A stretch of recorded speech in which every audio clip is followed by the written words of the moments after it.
Bom dia, meus queridos, tudo bem? Na aula de hoje vamos continuar o assunto da civilização romana, começando aqui a explicar o período republicano, tranquilo?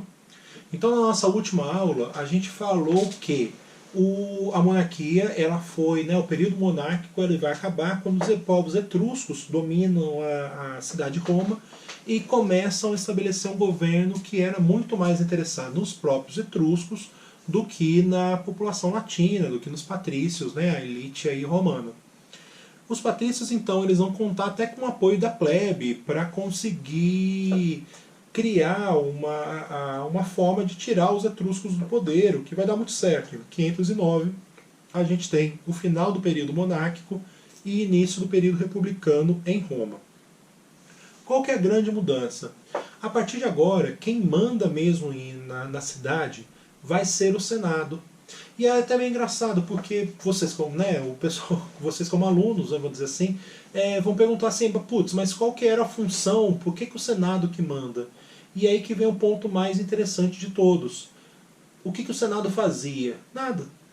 O Senado, ele tinha só duas funções. Ele indicava quem seriam os cônsules, que eu já vou explicar para vocês quem são, o que são, e eles ratificavam, eles confirmavam as leis que eram votadas pela Assembleia Popular. Mas o ponto aqui importante para a gente entender do Senado é que esse era o grupo da população mais instruída de Roma. Eram 300 pessoas, por volta por volta de 300 pessoas que compunham o Senado romano. Todas elas eram patrícias, pelo menos a princípio, de origem patrícia. E basicamente esses caras eles tinham um tempo mais ocioso para estudo, eles tinham uma capacidade, um conhecimento maior, o que fazia com que eles conseguissem controlar muito mais as discussões. Basicamente o Senado, apesar de não ter funções, não cria leis, ele não coloca as leis em prática, mas ele é o grupo que vai estar por trás de tudo que vai acontecer em Roma, no final das contas. As leis que vão ser criadas, eles vão assinar embaixo. Os líderes que vão fazer o poder executivo, esses caras é que vão estar escolhendo o Senado que vai estar escolhendo esses caras. Então toda a política republicana passa exclusivamente pelo Senado. Beleza? Agora, o Senado então é o foco de poder, mas quem no papel tem o poder? Os dois cônsules. São duas pessoas. Cônsul significa representante do povo, tá? São dois representantes do povo. Eles inclusive eram votados, eles inclusive eram eleitos em votação. Ainda no período da dominação etrusca, os etruscos eles tinham todo um aspecto militar e eles redividiram, remodelaram a organização do exército romano em centúrias, que eram grupos de 100 soldados. Esses 100 soldados eles eram comandados por um centurião. E esses centuriões eles formavam uma assembleia lá em Roma, na cidade de Roma. Os centuriões de vez em quando eles se reuniam e eles literalmente escolhiam os cônsules. O Senado escolhia os nomes que seriam votados e o povo, os centuriões, desculpa, não o povo, eles acabavam votando. Aqui também tem um ponto para a gente perceber como que só os patrícios que mandavam. Tinham centuriões que eram plebeus? Tinham. Aliás, dentro dessa ideia de expulsar os etruscos, a plebe começa a fazer parte do exército. E isso vai ser um problema para a gente analisar, mas eu já vou falar isso daqui a pouquinho.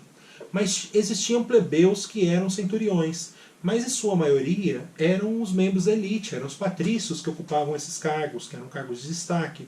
Então a Assembleia Centuriata, que a gente fala, que é a Assembleia dos Centuriões, ela vai ter esse papel, ela vai ter essa característica de ser muito mais patrícia. E as escolhas que elas vão tomar vão favorecer muito mais os patrícios do que a população mais pobre, do que a plebe romana. Tranquilo? De boa?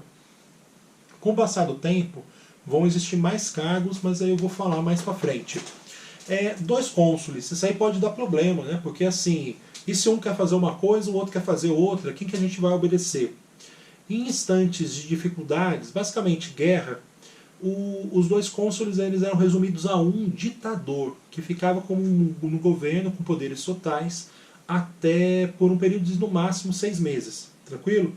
Então, se Roma tivesse uma dificuldade, você precisa ali ter um comando mais centralizado, mais forte, você tem a instituição de um ditador que vai... O próprio Senado ali que fazia esse controle, tá, de tanto do tempo quanto da escolha desse cara, e seria uma pessoa que controlaria a cidade durante um período de dificuldade. Tranquilo? Mas vamos voltar, né? Eu falei para vocês que a plebe vai começar a participar do exército. Para expulsar os etruscos, como falei, os etruscos eles eram muito militarizados, tem essa ideia de que, olha, vai ter que todo mundo ir para a guerra. E a plebe também vai. Aqui a gente tem uma quebra muito, até das cidades-estados, assim, as cidades-estados gregas, no caso, elas tinham uma característica que eram mais as elites que participavam do exército. Vamos pegar, por exemplo, Esparta, só a elite da elite, né, os esparciatas que formavam o exército espartano. Beleza, eles eram super, ultra, mega, hiper, blaster treinados? Sim, eles eram, mas eles eram a elite da cidade. Aqui a gente vai ver a população mais pobre participando, a plebe. E aí que vai estar um grande problema, porque assim, o exército não era remunerado. Então Roma, eu vou falar isso mais daqui a pouco, ela vai começar a entrar em guerra atrás de guerra, e guerras tanto de defesa, quanto depois, posteriormente, guerras de ataque, né, para expandir o seu território. E assim, cada vez mais a plebe era necessária nessas guerras. Só que a plebe não recebia, e existia escravidão por dívida. Então o cara, muitas vezes, ele ia servir o exército, ele ia defender a cidade, e quando ele voltava para a cidade, ele descobria que ele estava devendo, porque ele não cuidou da fazenda dele, das terras, né, da atividade comercial que ele tivesse, e literalmente ele estava devendo. E na hora que ele está devendo, ele virava um escravo. E aí que vai estar a grande questão. E eu vou dividir, tá, o assunto da República Romana em mais de uma aula, mas o grande tema, o grande ponto para vocês analisarem, são as disputas sociais. Tanto da plebe quanto os patrícios, quanto de clientes, né, querendo algum espaço também. A gente vai até falar de revoltas de escravos dentro desse período republicano, mas o foco principal vai ser essa ideia de plebe contra os patrícios. E aqui tem um ponto bem interessante, porque quando eu falo plebe, eu estou falando de um grupo muito heterogêneo. Você tem plebeus ricos, donos de terra, né, pequenos pedaços, tá? As grandes fazendas eram dos patrícios, e você tem plebeu que era muito pobre. O que o plebeu pobre quer? Ele quer o fim da escravidão por dívida. Ele quer literalmente ter o direito de existir como um ser humano livre, uma pessoa livre dentro de Roma. Agora, o que o plebeu rico quer? O plebeu rico sabe que ele não vai virar escravo de dívida porque ele é rico, no final das contas. Esse cara, ele quer participação política. E aqui temos um ponto muito importante. Eles têm uma força para isso, que é a própria participação no exército. Então, se Roma quisesse continuar se defendendo, se Roma quiser continuar vencendo guerras, ela precisa oferecer alguma coisa para a plebe. E é aí que está a grande questão. A plebe, ela tem como impor os seus interesses dentro desse período, basicamente. Porque eles são necessários para a política romana e, cara, sendo necessário, eles vão utilizar esse... Sabe, eles vão ter uma força para conseguir dialogar e estabelecer uma chance de mudanças, no final das contas. E quais são essas mudanças? Tudo começa no ano de 494 a.C. Precisa decorar essa data? Não, assim, mas é bom que a gente lembre do que os períodos aí. Reparem que é inclusive bem próximo dessa proclamação da República, né, no final das contas, de Roma. Né? A proclamação foi lá 509, 494, que a gente vai ter essa primeira grande revolta. Basicamente é uma revolta tão legal, cara, assim, basicamente a plebe vai sair de Roma e eles vão ocupar o Monte Sagrado. E pode parecer até meio estranho, assim, putz, a plebe sai de Roma e vai para o Monte Sagrado, até parece uma coisa meio religiosa, mas, cara, basicamente o que a plebe está demonstrando fica aí então, vocês são patrícios, né, vocês mandam na cidade toda, fica aí, quando vocês forem atacar também vocês defendem a cidade. E como os patrícios precisavam dos soldados plebeus, eles são obrigados a negociar. E ali, nessa manifestação de sair da cidade, no final das contas, é meio que uma greve, tá, de certa maneira. Os plebeus eles vão conseguir a primeira grande mudança para eles, que é a criação do cargo do tribuno da plebe. A princípio são 2 tribunos da plebe, mas esse número vai chegar em 10 até o final do período republicano. Beleza? O que é um tribuno da plebe? Ele é um representante dos plebeus no Senado. E aí vocês vão falar assim, putz, você falou que tem 300 senadores, tem 2 tribunos da plebe, então isso não significa nada. Não significa nada. Mas ao mesmo tempo, esse cargo ele tinha uma regrinha que era oferecida para eles que mudava toda a característica do funcionamento da política romana. O tribuno da plebe ele tinha o direito de vetar qualquer lei que fosse relativa à plebe. Ou seja, se os patrícios quisessem aumentar os impostos cobrados aos plebeus, o tribuno podia literalmente falar assim, vetei, não vale, essa lei não vai passar. Ele era, supondo, um voto só, e podia ter 300 votos contrários a ele. Esse um voto dele era um veto, ele literalmente ganhava. E aí que está a grande questão. Você tinha outras vantagens também, tá, de ser tribuno da plebe. Por exemplo, a sua casa era inviolável. Então, se supondo, teve um crime, um plebeu cometeu um crime, esse plebeu foi lá para o tribuno da plebe e falou, olha, o que eu fiz porque eu estava passando fome, sei lá, vamos, né, não vou tentar aqui justificar nenhum crime, mas vamos supor que fosse alguma coisa que tivesse uma justificativa. O tribuno da plebe escondia ele dentro da casa dele. As tropas romanas, né, ou a polícia romana, vamos dizer assim, ela não podia entrar na casa para prender essa outra pessoa. A casa do tribuno da plebe ela era inviolável. E isso garante uma chance de defesa. Né? Você tem um defensor dos plebeus no Senado, que vai mudar toda a característica da política romana. Porque agora a plebe vai ter um espaço de participação política. Agora, a plebe quer mais, tá? A plebe não vai ficar parada nisso. Em 450, também dentro dessas ideias de manifestações, de plebeus, de pedidos para mudança, vão surgir as primeiras leis escritas em Roma. A civilização romana ela vai ter uma série de leis escritas, né? A gente fala inclusive do direito romano, quem for fazer direito aí vai estudar o direito romano, que, cara, é muita coisa. A gente está falando de uma civilização que vai começar em 700 a.C. e vai acabar com 400 depois de Cristo. Então, assim, você tem muitas leis que são criadas dentro do direito romano. As primeiras leis que são criadas e escritas são as chamadas leis das 12 tábuas, que eram essa lei que aqui a gente está se referindo. Elas não eram leis que ajudavam a plebe, mas é o ponto que eu sempre falo para meus alunos. Está escrito, e na hora que está escrito, eu sei quais são os limites dessa lei. Não tem mais a chance de literalmente alguém tirar de trás da orelha uma ideia nova, uma lei nova e falar, olha, a gente faz isso e pronto. Até então Roma tinha direito consuetudinário, ou seja, direito baseado nos costumes. E quem definia quais eram os costumes eram os patrícios. Então o patrício podia chegar e falar assim, olha, o costume aqui, né, para quem faz pipoca, cara, né, joguei qualquer coisa no ar aí, é que você me dê suas terras. E, cara, era o costume. Então, assim, como é que eu vou questionar em relação a isso? Na hora que tem as leis escritas, não. Olha, tá aqui, é isso, sabe? É lógico, as leis não eram agradáveis à plebe. Não eram. Mas elas estão escritas. Eu sei quais são os limites do que eu posso fazer e quais são as punições se eu fizer esse tipo de coisa. Ao mesmo tempo, por exemplo, a lei, as 12 tábuas, elas davam direito a uma representação, elas davam direito a uma defesa no caso de um plebeu que fosse acusado de estar cometendo um crime ou qualquer coisa do tipo. Então ele podia pedir para alguém ir lá defendê-lo, assim, o que já era também uma vantagem bastante significativa.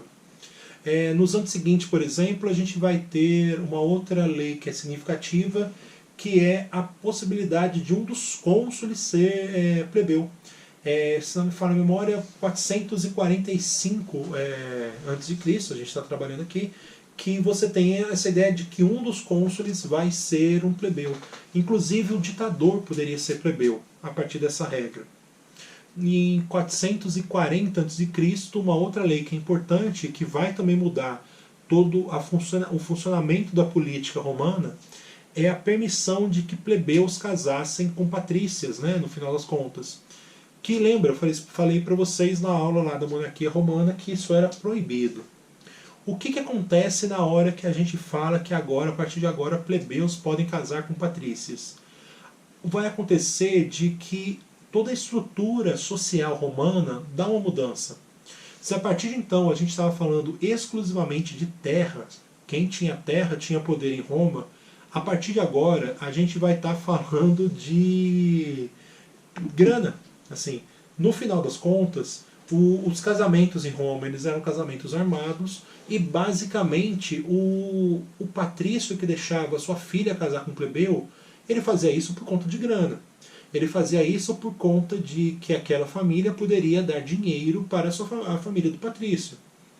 E isso vai fazer com que, lembra que eu falei lá que os plebeus ricos queriam participação política? A partir de agora, eles conseguiram tudo o que eles precisavam. Existia o tribuno da plebe, existia podia ter um cônsul que era plebeu, e a partir de agora, esses mais ricos podem casar com patrícios, o que gerava meio que uma ascensão social, assim. Não virava um patrício, tá? E Roma tinha uma coisa muito de uma certa perseguição, assim, um certo desprezo ao que eles chamavam de novos ricos, né? Seriam esses caras que ficaram poderosos porque casou, porque tinha grana e por isso conseguiu um nome de um patrício por conta disso. Esses caras eram meio desprezados, mas assim, eles estavam lá participando, então no final das contas não era muito o que eles estavam... sabe, eles conseguiram, é o que eles estavam querendo, então eles não vão ficar aí, porque eu estou sendo desprezado. Com o tempo esse tipo de pensamento também era perdido. Lembrando, a gente está falando de uma civilização, cara, que a duração dela foi muito grande. E aí que está a grande questão. Por que também que importava tanto para os patrícios, se os patrícios já mandavam na cidade, por que importava tanto para eles ter a participação, ter essa ligação com os plebeus ricos? Porque Roma, a República Romana principalmente, ela é muito, mas muito, mas muito, mas muito cara. Todo o sistema político romano era muito caro, era muito corrupto. Para você ganhar as eleições, lembra que eu falei que tinha os clientes? Você tinha que ter, para conseguir um cargo, né, no caso, você tinha que ter lá os clientes votando para vocês, para você, na Assembleia Centuriata. Depois vai surgir uma Assembleia do Povo, que também vai ter direito. A Assembleia do Povo, inclusive, vai criar leis, tá? Mas assim, como as leis tinham que ser ratificadas, aprovadas pelo Senado, vocês podem deixar essa Assembleia do Povo de lado. Mas assim, o patrício ou o plebeu rico que quisesse ganhar alguma coisa, ele precisava gastar uma grana com os clientes para conseguir votos. Assim. E por que eu falo que é um sistema corrupto? Porque esse cara gastou tanta grana para conseguir ser eleito, que na hora que ele é eleito, ele vai querer esse dinheiro de volta. E aí ele vai cobrando taxa dos funcionários públicos, ele vai pegando mesmo uma grana ali para ele vai literalmente, sei lá, cobrar dos próprios clientes dele, olha, eu te dei esse cargo, então parte do seu salário é meu. Então, assim, era muito caro para você participar do processo político romano, para você ser eleito, mas ao mesmo tempo era muito lucrativo você ser eleito, tá? Assim, e você tem uma discussão, você tem não é discussão a palavra certa, você tem vamos dizer assim, uma falta de controle sobre o que é público, o que é do governo e o que é privado. Até, por exemplo, a questão dos exércitos. Assim, as legiões romanas, a grosso modo, elas não eram de Roma, elas eram dos patrícios que formavam, que gastavam dinheiro para formar essas legiões. Beleza? Então, assim, é um sistema muito, mas muito, mas muito, mas muito corrupto, e é um sistema que vai fazer com que o dinheiro seja muito importante. Apesar do cara conseguir muita grana no instante que ele se elege, ele, para conseguir se eleger, ele vai ter que gastar uma grana violenta. Tranquilão? Mas vamos falar mais um pouquinho aqui da questão das guerras. Geralmente, quando a gente pensa nos romanos, a gente olha para aquele mapão lá de Roma basicamente dominando a Europa e dominando praticamente todo mundo conhecido, né? É meio engraçado que na antiguidade a gente geralmente fala de todo mundo conhecido, porque assim, eles tinham dificuldades técnicas muito grandes. Por exemplo, o Saara, eles não conseguiam cruzar o Saara. Se você dominasse o litoral norte da África, né, o litoral sul do mar Mediterrâneo, você já conquistou toda a África, que era conhecida por esses caras.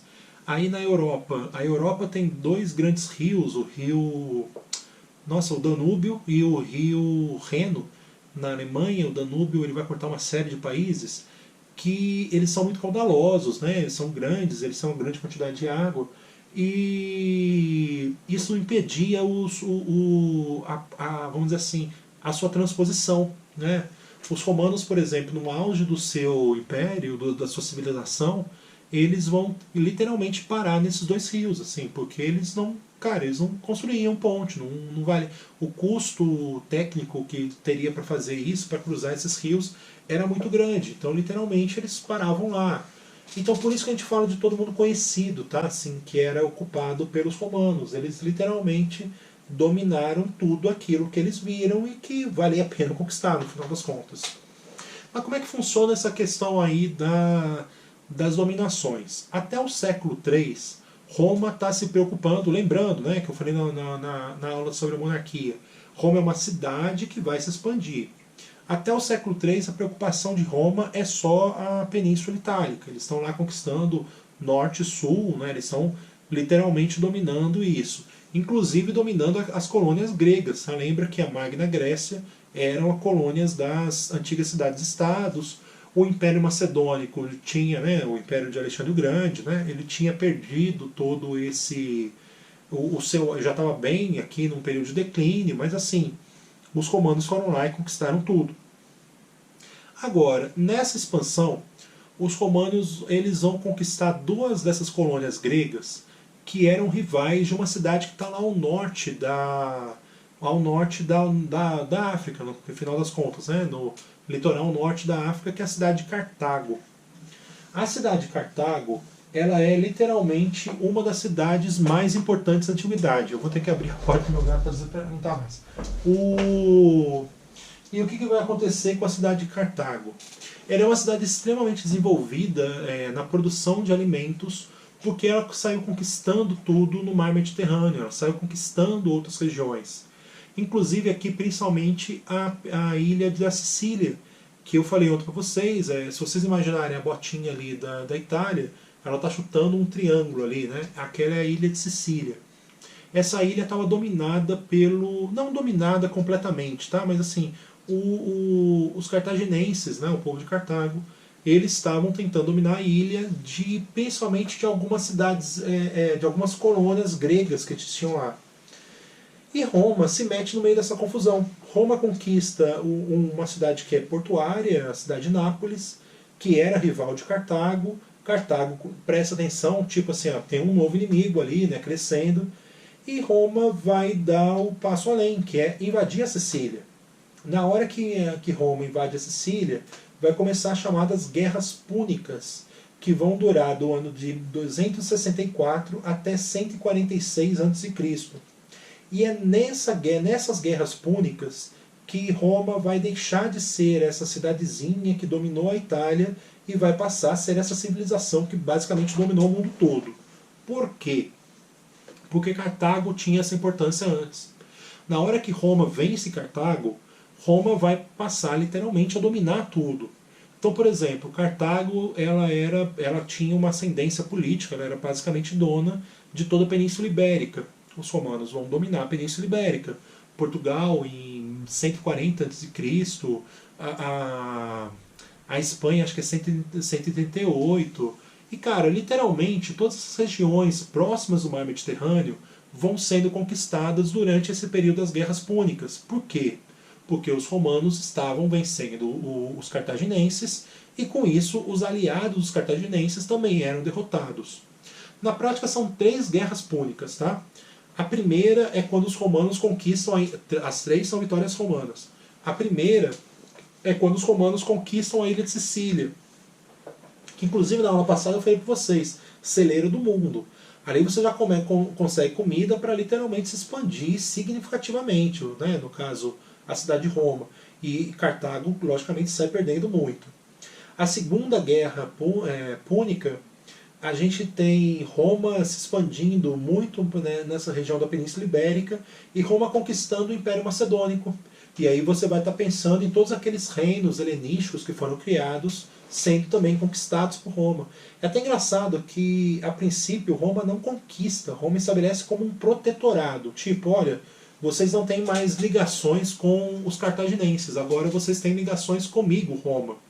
E é só depois, 30 anos depois, que Roma vai lá e fala assim, olha, vocês não estão mais em protetorado, eu não estou mais protegendo vocês, eu sou dono, tá? No final das contas. E aí daqui a pouco eu vou explicar para vocês como é que funciona essa relação de poder entre Roma e as regiões conquistadas. E a Segunda Guerra Púnica tem um ponto que é interessantíssimo, assim, vocês vão adorar, que é o caso do Aníbal. O Aníbal, ele quando Roma estava lá, né, dentro dos seus ataques, o Aníbal ele vai perceber que a melhor forma de tentar vencer aquilo era atacar a cidade, era atacar Roma, no final das contas. Se ele só ficasse se defendendo, os romanos poderiam ganhar. Até assim, a marinha de guerra cartaginense era muito melhor que a marinha romana, mas os soldados romanos eram melhores que os cartaginenses. Então a ideia do Aníbal foi, olha, vamos atacar Roma, que eles vão parar de atacar, eles vão ter que se defender e vai ficar mais tranquilo pra gente. E o Aníbal, ele vai fazer o plano mais fantástico da história, basicamente, assim. Em vez de ele atacar direto, o que daria uma possibilidade dos romanos perceberem o que estava acontecendo e fazer, né, uma defesa ali, ele invade com seus soldados a região da Espanha e ele vai cruzando pelos Alpes até chegar a norte de Roma. Cartago, então, é uma cidade que está a sudoeste, né, de Roma. Ele vai atacar pelo norte, ele vai dar uma volta. É interessante que ele vai tentar passar pelos Alpes, né? Aqui eu estou falando dos Alpes suíços, né? Ali a fronteira Itália, França e Suíça. Ele vai tentar passar com os Alpes com as suas tropas, que inclusive boa parte delas montava elefantes. Então a gente já está falando de elefantes cruzando os Alpes. Então é fácil imaginar que boa parte desses elefantes não conseguiram. Mas as tropas de Aníbal chegaram bem perto de Roma. Inclusive, ele, aqui, né, quem gosta desses Cs da história, né, a história não tem C, a história é o que é. Mas para quem curte, o Aníbal, ele quase mudou o rumo de tudo, porque assim, hoje, a gente analisando, a impressão que se tem é que ele conseguiria dominar a cidade de Roma se ele tivesse atacado, mas ele nunca atacou. Ele foi atacando todas as cidades próximas de Roma, principalmente as cidades mais ao sul da cidade de Roma, né, no caso, as cidades ao sul da Itália, mas ele nunca atacou Roma propriamente dita.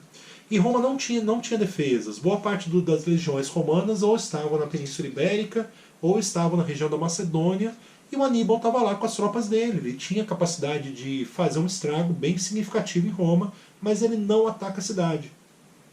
Quando os romanos conseguem se unir de novo, militarmente falando, né, juntar ali suas tropas, eles até perceberam que era assim, deixa o Aníbal aqui e vamos atacar Cartago, vamos fazer ele voltar. Em vez de a gente atacar ele, né, e vencer ele aqui, vamos fazer ele voltar para Cartago, que no meio do caminho ele vai ser derrotado. E é o que acontece. Um dos generais romanos, Cipião Africano, eu sempre gostei do nome dele, ele vai atacar Cartago, ele vai conquistar Cartago, o que vai dar o fim da Segunda Guerra Púnica. E a Terceira Guerra Púnica é quando Cartago de novo tenta se rebelar. E aí vem um ponto bem interessante para a gente começar a discutir como é que os romanos dominam as regiões conquistadas. Porque quando os cartagineses já tinham sido derrotados 2 vezes. E aí de novo eles tentam uma revolta. E essa Terceira Guerra Púnica, ela vai ser muito conhecida porque um dos senadores romanos, ele vai falar uma frase que virou muito clássica, que era Delenda Cartago. Para quem não fala latim, como eu, que também não falo, Delenda Cartago significa destrói a cidade de Cartago, vamos destruir tudo. E é basicamente o que os romanos faziam. Como é que é esse domínio romano? Roma, a princípio, quando a gente está pensando aqui, a princípio eu estou pensando só na região da Itália mesmo. As terras conquistadas, elas passavam a ser da cidade de Roma. Mas a cidade de Roma, eles não cuidavam muito dessa ideia de essas terras são minhas, não. Porque os patrícios iam lá, pegavam essas terras para eles e pronto. E isso vai inclusive ser parte da briga entre plebeus e patrícios, no sentido de que os plebeus também, os plebeus ricos, também queriam ter acesso a essa terra. Mas a princípio então as dominações, a cidade de Roma passava a se considerar dona dessas terras também, e os patrícios acabavam ocupando. Depois, quando a expansão vai começar a chegar mais longe, né, vamos dizer assim, territórios mais distantes da cidade de Roma, eles vão criar províncias, que é o nome que eles dão, que seriam mais ou menos, teoricamente, estados. Então, essas províncias elas eram dominadas. O que os romanos faziam? Eles enviavam para as províncias um grupo de exército, uma legião, que a gente fala, e mandavam um governador. Esse governador ele estava lá para estabelecer a ordem daquela província. Mas a província ela podia ter um governo próprio. Então, por exemplo, vamos pensar aqui na Bíblia mesmo. Né? A Bíblia fala lá do povo judeu, né? Israel, e tinha o rei Herodes, que era o rei dos judeus, e tinha o Pôncio Pilatos. O que é o Pôncio Pilatos? Ele é o governador romano na província da Judéia. Quem que é o Herodes? Ele é o rei dos judeus. E o que está acontecendo quando tem revoltas? Os legionários romanos estão lá, inclusive quando Jesus é preso, né, ele é levado para o Pôncio Pilato a julgar, ele é torturado pelos soldados romanos. Então está aqui o que acontecia. Essas províncias, além de receber um governador e soldados, elas tinham que pagar uma série de tributos, elas tinham que pagar uma série de impostos para para a cidade de Roma. Então, esses impostos, rapidinho.